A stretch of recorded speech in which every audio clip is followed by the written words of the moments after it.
मेरा सवाल। सर आवाज आ रही है? जी आप बताइए।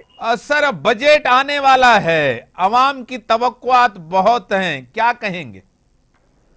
हर साल की तरह तवक्कुआत जो है वो आवाम की फिर टूटेंगी। ये कोई नई चीज थोड़ी है। 364 दिन आवाम हुकूमत को खिलाती है और 365वें दिन हुकूमत आवाम को फिर अगले साल खिलाने तक 364 दिन खिलाने के लिए एक नया बजट बनाकर दे देती है। तो ये जो आवाम दोस्त बजट, ये सब बातें जो उर्दू लुगत की नई हम हमारे सियासतदानों ने इजाद की है, सही।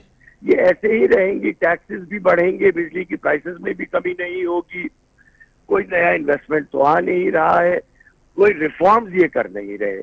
असल चीज है हमें रिफॉर्म्स करना है, सही। हमें इंपोर्ट एक्सपोर्ट में रिफॉर्म्स करना है, हमें टैक्सेस में रिफॉर्म्स करना है, हमें इंडिजिनस इकोनॉमी को बेहतर करने के लिए रिफॉर्म्स करने हैं, हमें फॉरेन डायरेक्ट इन्वेस्टमेंट को थोड़ा बहुत लेकर आने के लिए उसमें रिफॉर्म्स करने हैं। आपने किसी बजट में कोई रिफॉर्म सुना है आज तक?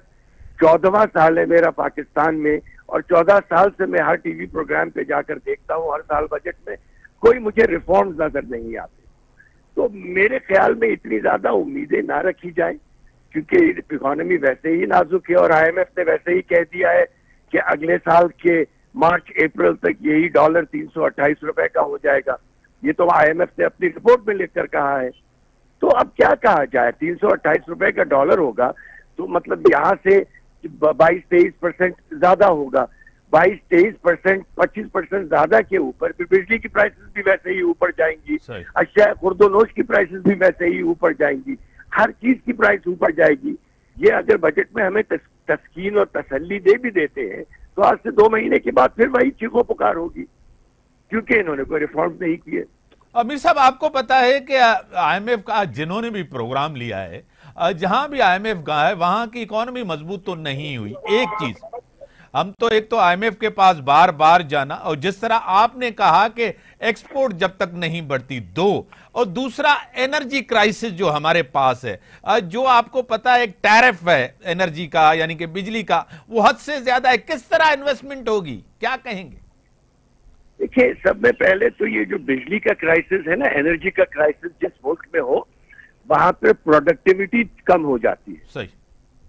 और जहां प्रोडक्टिविटी कम हो जाए वहां एक्सपोर्ट का तो सवाल ही नहीं होता।